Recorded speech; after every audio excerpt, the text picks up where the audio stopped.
The First Look newsletter brings you news headlines from all over Asheville every weekday morning. You can scan it at a glance and see if there's something you've missed or just need to know more about. There are no ads disguised as stories, just the headlines in a quick, easy read. Get the First Look newsletter for free at podavl, that's podavl.com/newsletter.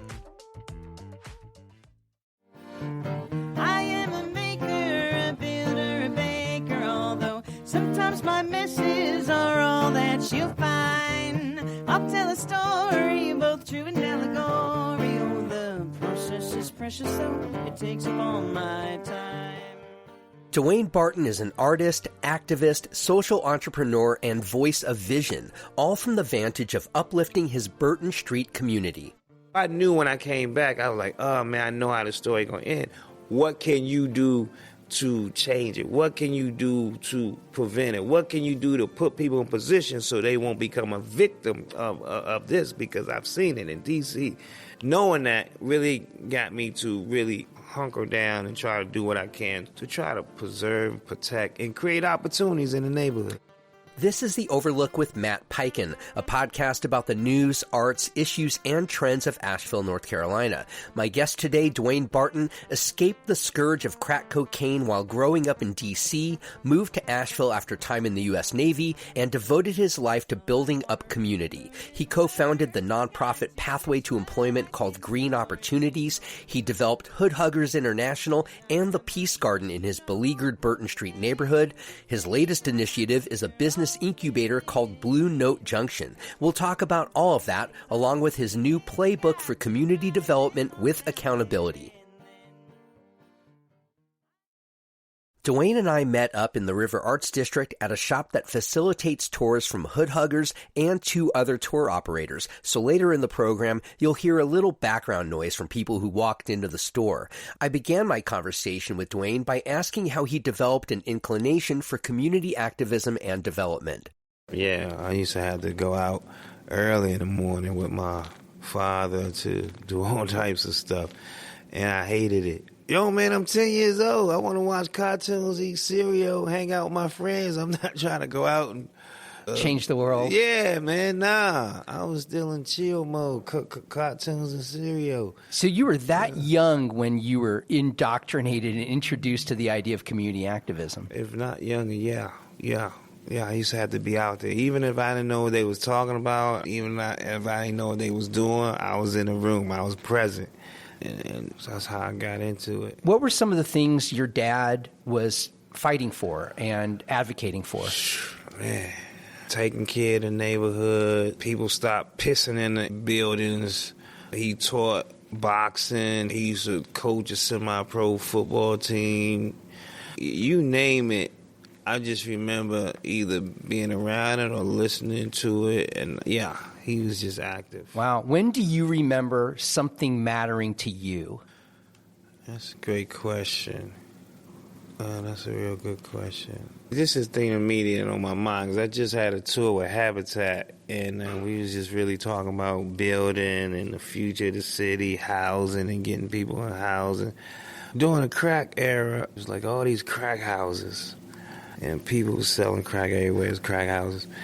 And what I noticed was that people was flipping the crack houses and turning them into renovating them and then selling them for nice piece of change. And I said, man, I see that. That look like that's a value proposition for me. How do I get involved with that? How do I become a skills craftsman or a skilled person? Well, I can start flipping these houses. Because you could get them for real cheap, because the neighborhood was run down, boom, boom, boom. And I said, that matters. And then I just remember looking through the fence and feeling like, wow, this is happening right in my community, but I'm detached from it. I don't know how to get to that goal. And I said, one day, I want to be able to do those things. I want to be able to redevelop a neighborhood, not just by cleaning it up, but actually building it. And did you do that for the first time in D.C., or did that wait until you arrived in Asheville? Hell nah, man. D.C. I just felt, wow, how could this be happening right underneath my nose? and I don't know how to access it. So you fast forward 50, 40 years later, 30 years later, whatever. And yeah, that's what came up, the idea around green opportunities. That Green Jobs Training Program came in my head back in, I was like a sophomore or junior in high school. And I was like, man, I want to get into this. I think that there's some promise. There's a future in this. But it never materialized. My life didn't take me into that area until I came here. Where did it take you before you came to Asheville? Talk about your winding path. Oh, man, it's all over the world. Just all over the world, having a variety of different experiences. Just traveling on your own? No, I had to raise my hand to Uncle Sam to go die for a flag that painted me evil. That's what I had to go do. So you spent time in the military? Yeah. Were you in the Army? Navy. Yeah. Okay. And how did that experience shape your future? I think it was one of the most powerful things that could ever happen to me, to find out Tarzan wasn't real. You know what I mean? It was a big deal. It was one of the most impactful experiences that I ever had. And I still think traveling can be the most powerful educational thing that you can introduce to young people, is to take them and let them see the world, let them interact with people. Traveling through the military is a lot different than traveling on your own, though, isn't it? Yeah, most definitely. You got to have a uniform on. You got to be in. You got a curfew. But, yeah. It's a different thing. That's why the goal for me before I moved back here was to travel. I wasn't planning on moving back to Asheville. The goal was to travel the world, but I came back here instead. What brought you first to Asheville? What was the reason? My mother. That's okay. the reason I came. And obviously, you tell me about your experience when you lived here with your mother the first time. Your experience in Asheville. What was that like? I was a young dude. I don't remember too much. I remember when I was young, going through the woods and chilling out. And then I used to come down here for the summers, because sometimes D.C. was hectic. I was like, man, let's go down in the woods in the country and chill out for a little bit. So I used to come down here for the summer times. Yeah. And chill out. After the military, why did you come back to Asheville? You could have gone anywhere. Yeah, my mom's called me on the phone and said, yo, I want you to come home. That's all it took. Yeah. And you really made this your home. How long after you moved back here did you start Green Opportunities? Well, I think I started Green Opportunity. I co-founded that with Dan Leroy. 2008. Yeah, so when I came back here, I was already in community development mode. I was under instruction with other leaders around the country. I was always under somebody who was doing some type of community work, either building a community center, you name it. When I was young, I hated it, because it seemed like I had to do it, but as I got older, I couldn't escape it. So we went overseas, like to Puerto Rico, Africa. I would always find a community leader in that particular city or town or country to hang out with and to just kick it, just to learn from them. While you were in the military? Oh, most definitely. That's really interesting that you went out of your way, outside of your role of what was prescribed to you in the military. Oh, yeah. What do you owe that to? Very few people would ever do that. What do you owe that to step out into community, involve yourself in neighborhoods that aren't yours, and work on community development? I can't tell you what is just in me to do. It's just in me. It was just in me to do, so I did it. And people used to think I was tripping. Man, what you doing, man? You gotta go. People used to think I was tripping. But once I got engaged with it, it's just so much. It's so much need.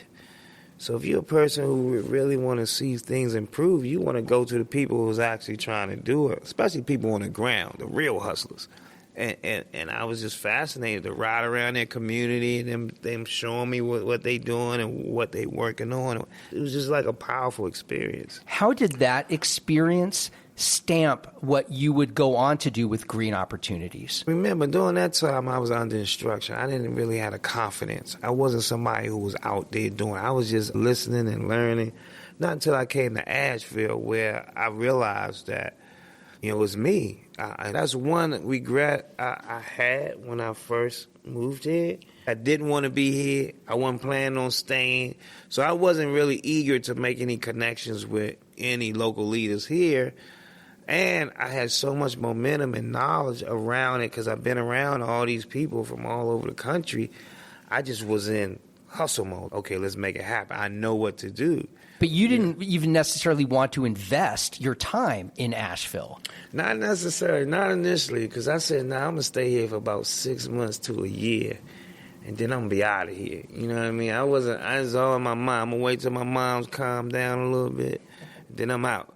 But when you developed Green Opportunities or co-founded Green Opportunities, you couldn't get out because then you're in with both feet. But by the time Green Opportunities came around, I was already locked in because my neighborhood was cracked out. Like, I said, man, I remember this back when I was in middle school, elementary school, and now it's still lingering in Asheville. I know how this story going to end. People going to die, go to jail, the neighborhood going to flip, people going to come in and flip the houses, and everybody going to be pushed out. So I knew when I came back, I was like, oh, man, I know how the story going to end. What can you do to change it? What can you do to prevent it? What can you do to put people in position so they won't become a victim of this? Because I've seen it in D.C., Hampton Roads. So I said, okay. So that really engaged me. Knowing that really got me to really hunker down and try to do what I can to try to preserve, protect, and create opportunities in the neighborhood. You were observing things in the Burton Street neighborhood specifically that you felt were unjust. Did you feel that there was active city neglect of Burton Street, or were there more deliberate things? Hell yeah. Talk about that. Yeah. What did you see? I mean, they abandoned it. I felt like the community was abandoned. I knew what crack looked like. I knew what my neighborhood, how rich my community was before crack cocaine. I felt like they abandoned it. I talk about it in the book, like the cat book. I brought you a copy. I hope you brought you cash. I brought you a copy, and I want you to check it out because it has a lot of that specific history you're asking me about how I felt, what we had to do as a community to advocate for the interests of the neighborhood. Yeah, were you talking with city leaders? You felt that there was active... Nah, I wasn't talking to them. I was on the ground, man. I'm a ground hustler. No, I wasn't even thinking about talking to them. I was always in my mind, what can we do? If nobody's coming to save us, what can we hustle to do together right now with what we have to transform our neighborhood, period? What feedback did you get from others on the ground? You were talking door to door and talking to your neighbors. I wasn't talking to nobody. I was just doing it. Pick up these 5,000 40-ounce bottles and crack pipes. Pick up the trash. And remember, it's a crack-infested neighborhood, so you ain't going to go to the dope boys and girls and say nothing to them. So the safest thing it was to do was just to pick up the garbage. The place was trashed out. You know what I mean? Pick up the garbage and keep going from there. And then eventually we said, okay, let's get the young cats in the neighborhood to help us do this so they won't get caught up in that whole pipeline of prison, drug, fantasy. And so let's do our part, and then let's try to guide the next generation behind us to do their part. Is this what led to the development of the Peace Garden? Of course, yeah, because that's what we did with all the trash. After we collected all the trash, we kept collecting 40 ounce of crack pipes, and then we said, okay, let's make a safe space in the neighborhood. Remember, the goal is protect and grow and help monetize the neighborhood. That's the goal. That's a big, ambitious goal. It's one thing to clean up a neighborhood. Yeah. It's another to get some help to clean up a neighborhood from the young people who could otherwise be turned elsewhere. Yeah. And it's another to have your neighbors take ownership and suddenly feel pride, and then to monetize, that's a huge lift. So how did you connect those dots leading to monetization? Practice. Tell me about that. Doing it, like taking it one step at a time, doing the trash, creating the space, and then, okay, wow, growing food, starting gardens. Oh, let's sell the food. Oh, let's make sure we make boxes for the elders. And then it grew. It just grew. It wasn't something that was planned.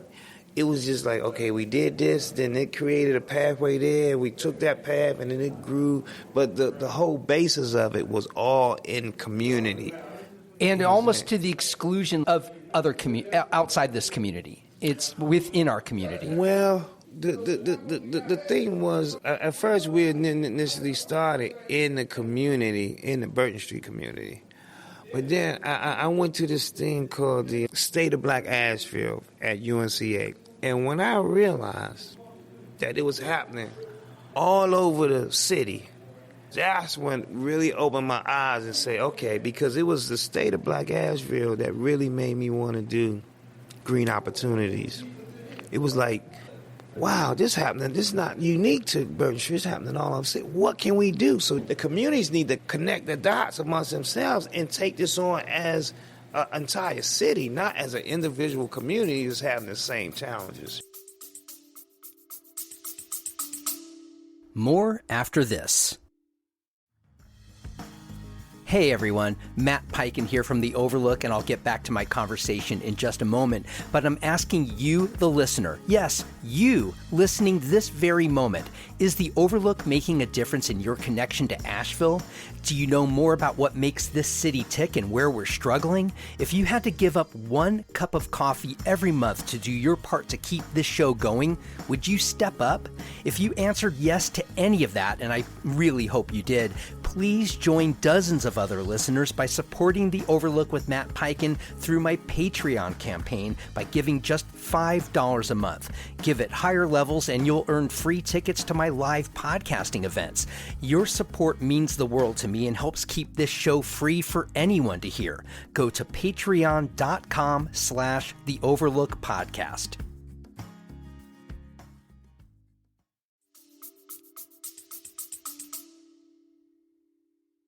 Did you find other people who were taking the baton that you were offering to bring the entire community into this and join you in this effort? See, that's what I'm saying when I first got here. My one thing I think I didn't do right, I didn't go check in and see who those leaders was before I started hustling. I just came and started hustling, and I learned them as I went. But I think if I would approach the different leaders in the different areas around the city and approach them and say, hey, what's going on over here? What's going on over there? I was just so blown away about what was happening in Burton Street. I just stayed focused, like, boom, do that. But the state of Black Asheville opened that lens up to say, okay, it's happening all over. What can we do together to try to address this? And then just keep hustling. You mentioned you wish you would have gone to the elders in these other communities first. By not doing that, do you think you alienated them? Did that kind of set you back on your heels and have to reset a little bit? I don't know if it alienated them or me. I just think I learned from experience. If you come in any area and say you want to help, you need to check in and see what hustling was happening before you got there.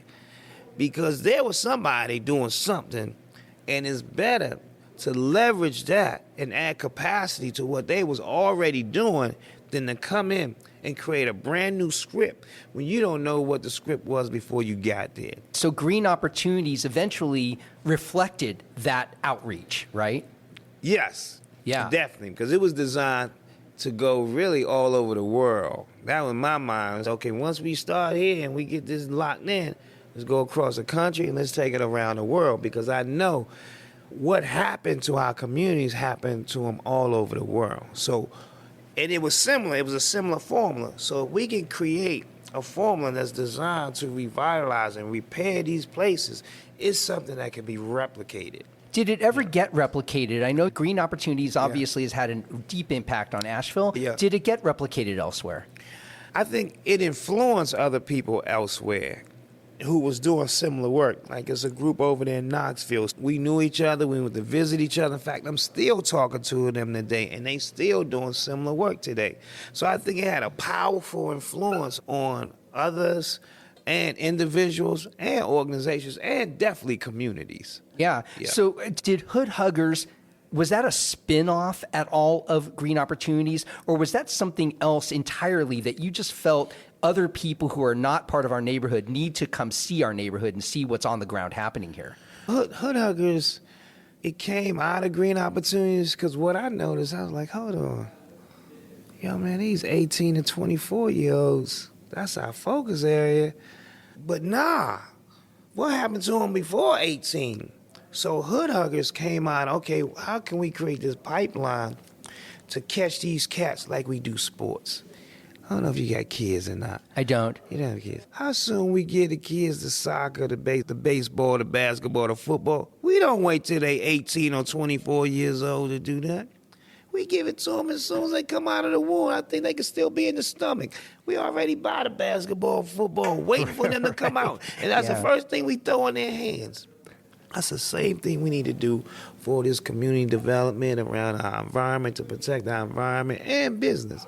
So our goal with Hood Huggers was to create that initial pipeline, the headwater. We feel the neighborhoods are the headwater, and that's where we need to create the initial infrastructure to support what we want our community and our young people to do. It has to happen in the neighborhood. What's really interesting to me is when you grew up, you were brought into this from very early in your life, whether you wanted it or not. And you're talking about Hood Huggers doing the same thing. Yes, exactly. So what did you want to impart to young people specifically that they would not have had introduced to them if not for Hood Huggers? How do you get young people to feel a sense of responsibility for the neighborhood when they'd rather be elsewhere? Pay them.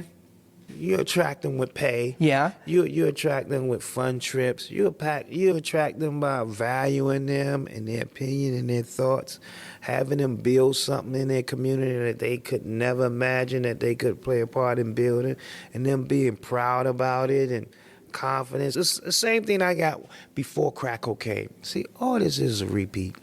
Before crack cocaine came to my neighborhood, that's what I got from my neighborhood. But I got it from a variety of people. My whole neighborhood was locked in supporting the young people. Everybody. You could walk down the street, everybody checking in with you. Everybody supporting. You can make money in the neighborhood by taking out people's trash and running to the store doing errands. That's what I'm repeating. That's all I'm doing is repeating what happened to me when I was young. And I know it was good because what I'm doing, it works. And so what we're doing is just trying to repeat the pattern, that's all. Yeah, the Hood Huggers tours, specifically, was that because you felt white Asheville needed to see what was happening in the core of black Asheville? Nah, I named it Hood Tours because I was trying to attract black folks to look back at our history and know how rich and deep and resilient it is, period. In fact, when I first wanted to name it Hood Tours, people were like, nah, you probably shouldn't name it that because it has the hood. Yeah, you know negative connotation. Yeah. I'm like, nah, because I'm trying to attract a certain demographic because what was so crazy about Burton Street, when I first moved back there, I didn't know the history of the place. The crack cocaine was too deep. And I was like, man. But when I learned the history, I was just blown away. I said, this is amazing. And then I realized, man, if we know the richness of the history, to know the richness of the culture, to creating a way out of no way, it should be inspiring us to achieve far beyond our own imaginations. One of the things that's really illuminating about how you shaped this is that you're not running from the history, you're not shying from the darkness of the history, the crack epidemic. You're using it and wrapping that in to show what was taken from the neighborhood, but also what the potential of the neighborhood is. Oh yeah, man. Crack cocaine is what inspired me to do this work. It chased me in the military. And now it's motivating me to push. Listen, there was, after the war on drugs and crack cocaine, there was never a recovery period. So I'm still in the recovery period from crack cocaine. How are we going to repair these neighborhoods that was just crushed? Yeah, and at the same time, our epidemics have evolved and moved on. Yeah. Now it's fentanyl and opioids. And you see what's happening. Yeah.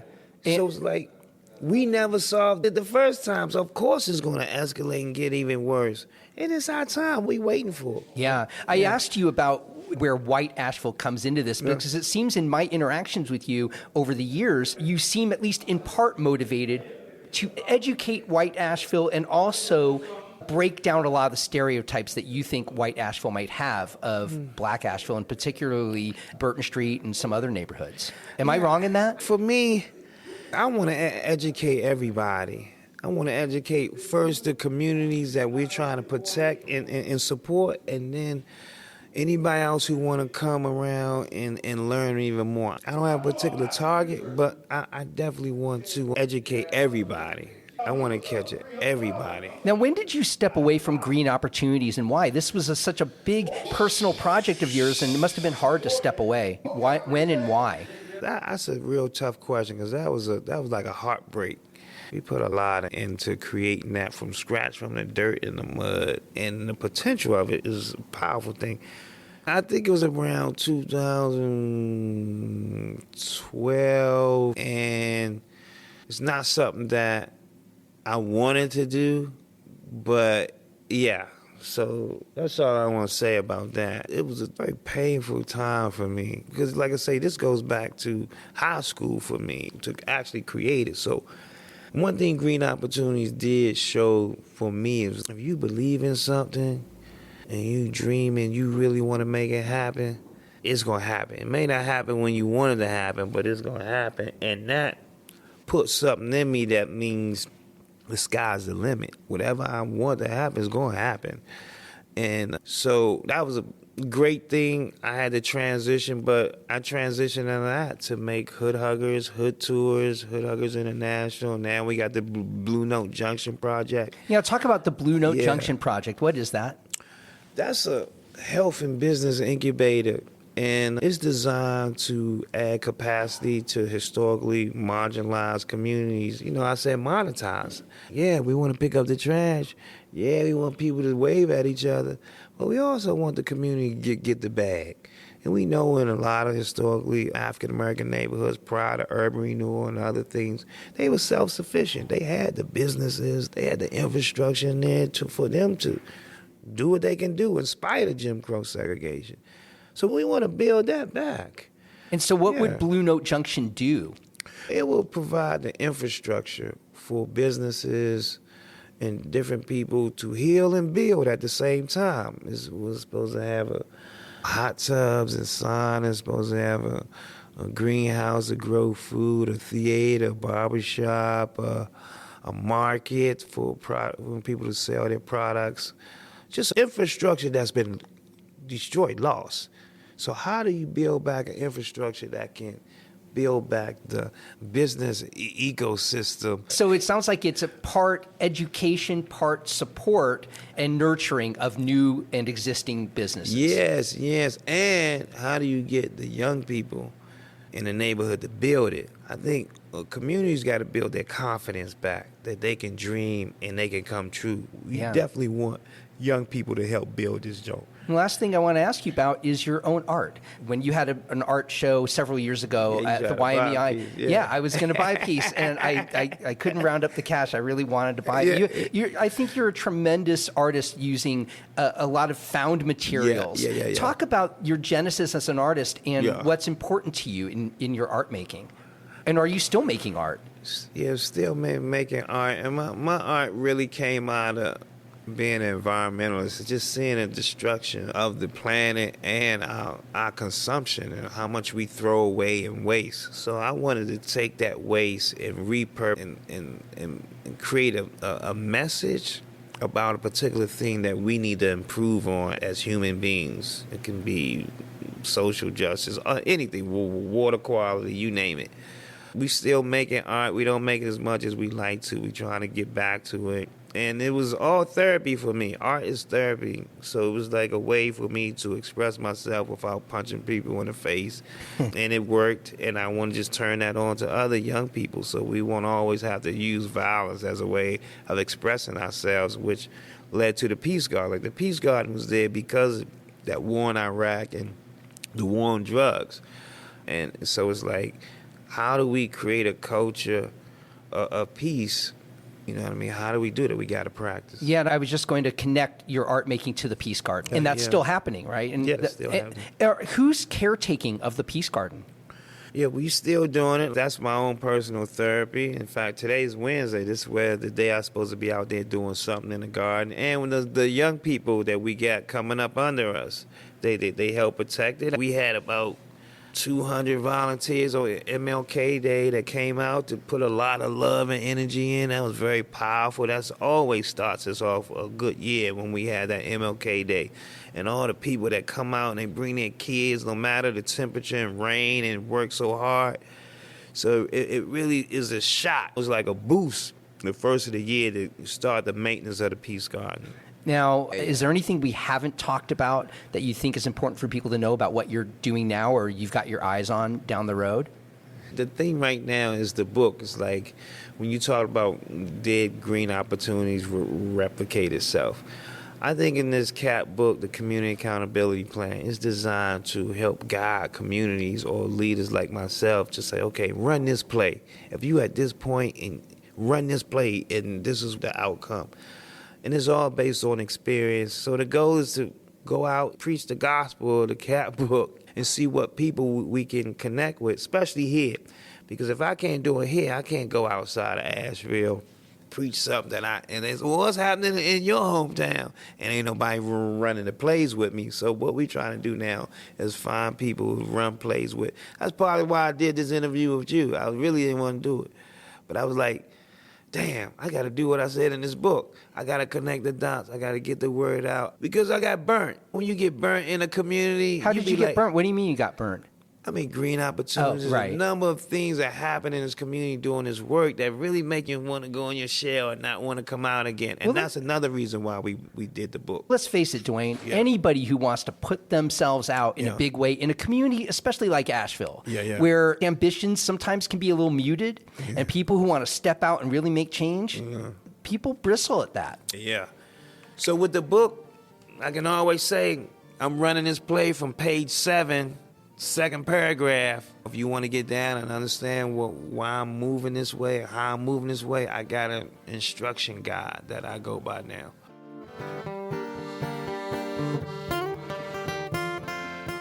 If you value the Overlook's place in Asheville's media landscape, please consider joining dozens of others who are supporting the show through my Patreon crowdfunding page. Become a member for as little as $5 a month. Visit patreon.com/The Overlook Podcast. Our First Look newsletter gives you just a handful of daily headlines from around the local media landscape to get you on your morning. We also have a weekly newsletter devoted to all things The Overlook that hits you every Friday. Both are free and available at podavl.com/newsletter. I want to thank my guest today, artist, activist, and social entrepreneur Dewayne Barton. The theme song for The Overlook, Maker's Song, comes to us courtesy of the Asheville duo The Resonant Rogues. The Overlook is a production of Podcast Asheville. New episodes come out every Monday, Wednesday, and Friday wherever you get your podcasts. You can find us on any social media channel at AVL Overlook. And I'll see you on the next episode of The Overlook with Matt Peiken.